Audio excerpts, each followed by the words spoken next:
स्वागत करते हैं।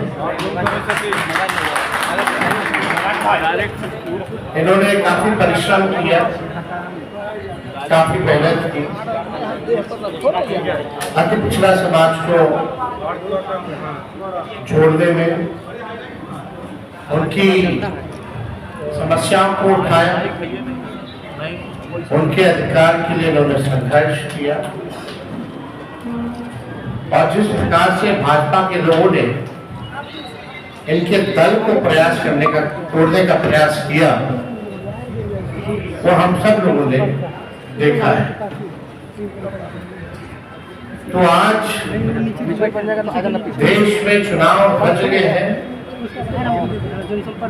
लेकिन हम गारंटी के साथ कह सकते हैं कि जो लोग कल्पना कर रहे हैं और जो लोग नारा लगा रहे हैं 400 पार कर,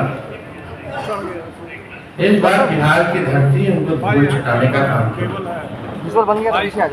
और हमने कई बार कहा है कि बिहार जो है वो चौंकाने वाला रिजल्ट चढ़ा हुआ है भाई देगा। हम सब लोग नौजवान हैं, बिहार के लिए नया सोचते हैं, प्रोग्रेसिव लोग हैं, पॉजिटिव लोग हैं। हम लोगों के पास विजन है, हम लोगों के पास रोड मैप है कि किस तरीके से बिहार को हम लोग आगे ले जाने का काम करें।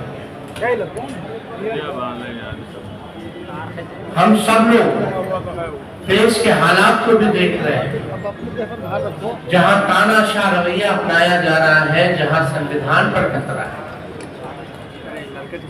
और ताजुब है, कई लोग, जब हम लोग बोलते थे भाषण में कि भाजपा के लोग जो है संविधान को खत्म करना चाहते हैं, लोकतंत्र को खत्म करना चाहते हैं, इस देश की जो डाइवर्सिटी है उसको खत्म करना चाहते हैं, भाईचारे को खत्म करना चाहते हैं, शांति अमन चैन को भंग करना चाहते हैं, तो कुछ लोग सवाल पूछते थे कहां से कह रहे हैं कि भाजपा के लोग संविधान खत्म कर। आज आप लोगों ने देखा होगा, हमने ट्वीट करके एक वीडियो रिलीज किया है, जब बैठक चल रही है गया में, भाजपा का इंटरनल बैठक है, चुनाव की तैयारी की बैठक चल रही है। वरिष्ठ नेता भाजपा के, वरिष्ठ मंत्री बिहार सरकार के प्रेम कुमार जी साथ बैठे हैं और उनके सामने एक भाजपा का वरिष्ठ नेता कहता है कि हमको प्रचंड बहुमत चाहिए, 400 पार कराइए और हम लोग संविधान को खत्म कर देंगे। हम लोग ये बताना चाहते हैं कि किसी माई के लाल पे कम नहीं जो हमारे देश का संविधान को बदल सके, लोकतंत्र को छीन सके, और जो असली चेहरा जो बीजेपी का है वो सबके सामने वो उजागर हो चुका है। वो बंद कर दीजिए भाई, वो बंद कर। जो असली चेहरा जो है वो उजागर हो चुका है भाजपा का। यानी जो बात हम लोग कहते हैं कि संविधान और लोकतंत्र पे खतरा है, आज भाजपा के लोग ही जो है भाषण कर रहे हैं, खुल करके बोल रहे हैं कि संविधान को खत्म करना है। ये बाबा साहब अम्बेडकर का लिखा संविधान जो देश को जोड़ने का काम करता है, जहां सामाजिक न्याय के साथ साथ सबका सम्मान है, सबका अधिकार दिया गया है। और जब संविधान खत्म हो जाएगा तो लोकतंत्र खत्म होगा, तो लोकतंत्र खत्म होगा तो वोटिंग खत्म हो जाएगी। जो आप वोट करना चाहते हैं, अब आज चुनते हैं सरकार, इनका असली एजेंडा है कि उस हिसाब से खत्म हो जाए और एक तानाशाही पूरे देश में जो है वो लागू हो जाए। और कोई पहली बार भाजपा के नेता ने नहीं बोला, दक्षिण भारत में भी भाजपा के लोगों ने बोला, राजस्थान में भी भाजपा के नेता ने बोला, और लगातार ये बिहार में हो रहा है। जब लोग जागरूक हो गए, जब अधिकार के लिए लड़ने लगे, जब दलितों की पार्टियां बनने लगी, जब अति पिछड़ों का पार्टियां बनने लगा, पिछड़ों की पार्टियां बनने लग गई, तो बीजेपी को डर हो गया उसके लिए चाहते हैं कि संविधान को खत्म कर दिया जाए। तो आज बेहद खुशी है कि मुकेश सहनी जी ने आज महागठबंधन जो है उसमें शामिल हुए हैं और हम सब लोग, पूरा राष्ट्रीय जनता दल परिवार, सभी हमारे महागठबंधन के सभी साथी, इनका हम लोग स्वागत करते हैं। और आप लोग सब लोग जान रहे हैं कि आज शामिल हो रहे हैं ये, लेकिन इससे पहले महागठबंधन में हम लोगों ने सीटों का ऐलान कर दिया है। सीटें बता दी गई है, कौन सा सीट कांग्रेस के खाते में गया और कौन सी सीटें जो है लेफ्ट पार्टी के खाते में गई, और कौन कौन लोग कितने कितने सीटों पर लड़ेगा। तो आज मुकेश सहनी जी ने एक महत्वपूर्ण निर्णय लिया है बिहार के हित के लिए, संविधान और लोकतंत्र आरक्षण को बचाने के लिए। तो हम लोग इनका स्वागत करते हैं और साथ ही साथ हमारी भी जिम्मेवारी बनती है इनको साथ लेकर के हम चलने का काम करें और इनको भी सम्मान दें। तो उसी तर्ज पर जैसा आप लोगों की जानकारी में है, जैसा महागठबंधन ने ऐलान किया था इसी जगह पे कि 26 सीटें जो है राष्ट्रीय जनता दल चुनाव लड़ेगी।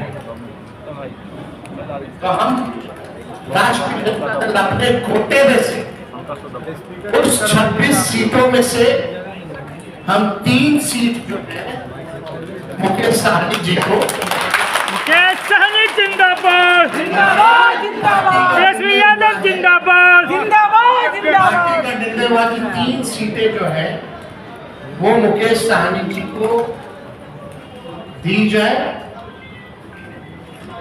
राष्ट्रीय अध्यक्ष जी का भी निर्णय है और वो 3 सीटें, पहला गोपालगंज है, दूसरा झंझारपुर है और तीसरा जो है मोतिहारी सीट जो है। ये फैसला हुआ है कि ये 3 सीटों पर मुकेश सहनी जी की पार्टी चुनाव लड़ेगी। भले ही अलग पार्टी हो, लेकिन हम सब लोग मिलकर के साथ चुनाव लड़ रहे हैं। यानी चाहे इनके सिंबल पे जो करना हो, ये इनकी लड़ाई है और ये एक मजबूत गठबंधन आगे बिहार के भविष्य को देखते हुए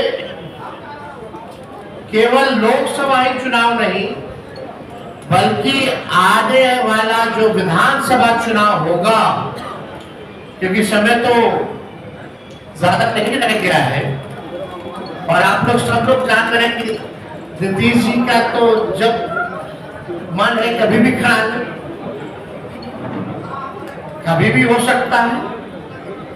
तो हमारा जो गठबंधन केवल लोकसभा के साथ साथ हमारा गठबंधन बिहार के विधानसभा के लिए भी है और हम लोग मजबूती के साथ बिहार विधानसभा का भी चुनाव लड़ेंगे।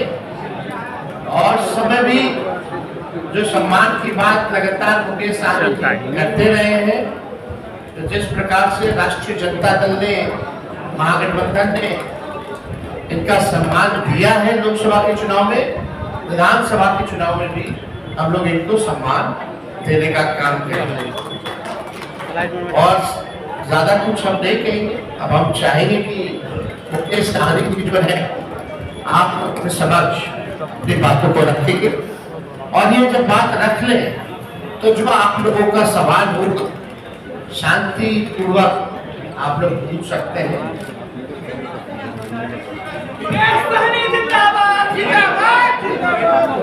मोबाइल आगे, मोबाइल हटाइए, आज हमारे जनता दल के सभी नेतागण, हमारे बीजेपी पार्टी के सभी वरिष्ठ नेतागण, नेता प्रतिपक्ष हमारे श्री तेजस्वी प्रसाद यादव जी और तमाम हमारे मीडिया के बंधु, आप सभी को धन्यवाद। आज हम लोग महागठबंधन इंडिया गठबंधन के पार्ट हम लोग बने हैं और निर्णय यही है कि आगे लड़ाई लड़ना है। हम लोग हमेशा लालू प्रसाद यादव जी के विचारधारा को मानने वाले लोग हैं। गरीब पिछड़े समाज में जन्म लिए हैं। संघर्ष के बदौलत आज हम लोगों ने अपने मुकाम को हासिल किया है। और जब मैं मुड़ के देखता हूँ तो हजारों समस्या हमारे परिवार में, हमारे लोगों के बीच में है। उस समस्या को दूर करने के लिए बॉम्बे के ऐशो आराम जिंदगी को छोड़कर मैं बिहार आया, अपने लोगों के लिए लड़ाई लड़ने लगा, आंदोलन किया। आंदोलन से हमने एक पॉलिटिकल पार्टी बनाया और आपने देखा कि किस तरीके से हमने संघर्ष करने वाले लोग हम अपने सर उठा के जीने का हमने निर्णय लिया था।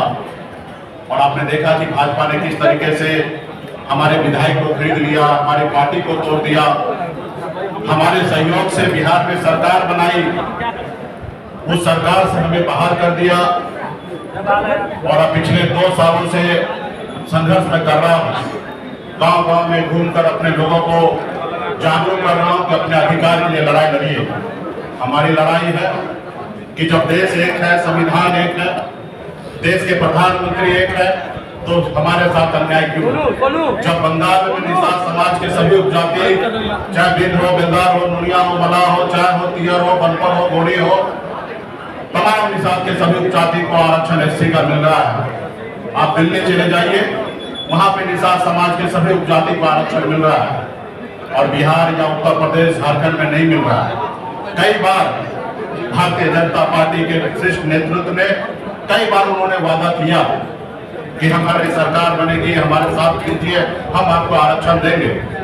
और कई बार हम लोगों ने उनको मदद किया, लेकिन जब उनकी मजबूरी होता है तो हर तरह की बातें करते हैं। और जब उनकी समस्या दूर हो जाता है तो भूल जाते हैं कि मल्ला का बेटा का भी कोई समस्या है, उसको दूर करेंगे। इसलिए हम लोग लड़ाई लड़ रहे हैं।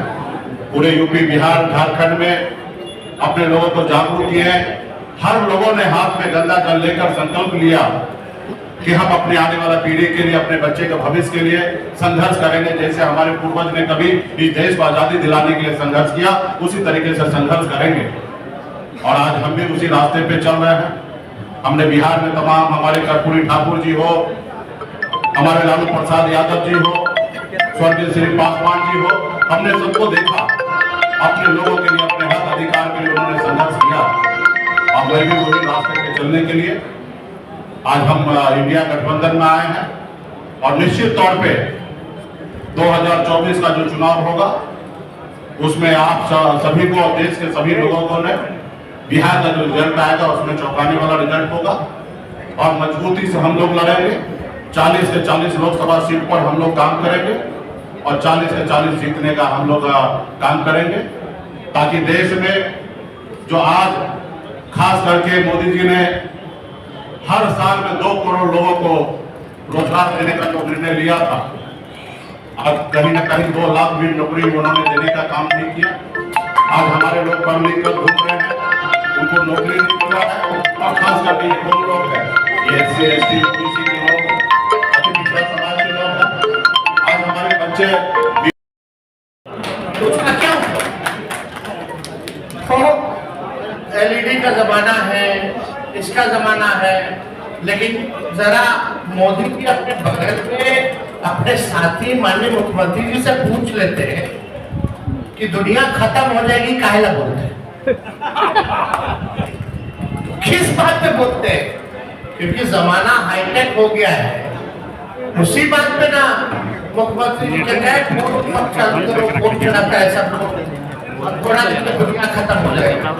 तो सबसे पहले जो उनके साथी हैं उनको ना समझाना चाहिए उनको। तो ये सब बेकार की बात है। असल बात क्या, कल जमुई में प्रधानमंत्री जी ने शुरुआत की। कल हमने ट्वीट किया परिवारवाद को लेकर के, लेकिन कल प्रधानमंत्री जी ने एक शब्द भी परिवारवाद के खिलाफ नहीं बोला। और पहला चरण में जहां भी चुनाव हो रहा है, एनडीए अलायंस ने सभी परिवार वालों को ही टिकट दिया है। प्रधानमंत्री जी कुछ भी कहते हैं, भाजपा का लोग हम बोलते हैं ना कि गोबर दे करके बोलेगा कि जो खाओ हलवा है, समझे? तो प्रधानमंत्री जी की बात होते रही, लेकिन आपको अमित शाह जी से भी पूछना चाहिए, और हम पूछना चाहते हैं कि भैया अब ये बता दीजिए जनता को कि प्रधानमंत्री जी वाला कौन कौन सा जुमला है।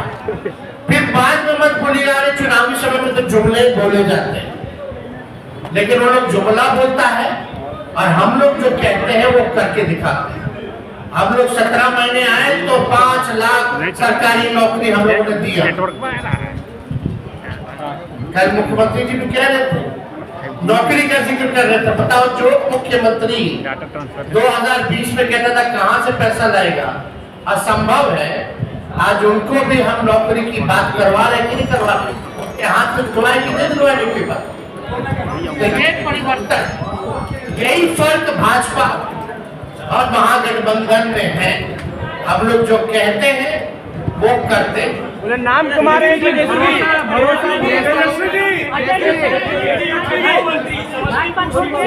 जेडीयू के 2 मंत्री परिवार के बेटे और बेटी चुनाव लड़ने के लिए छोड़िए ना बाबा, वो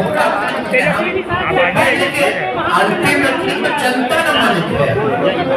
किसी को टिकट देना नहीं देना वो अलग बात है, अल्टीमेटली जनता चुनाव जीत के भेजती है।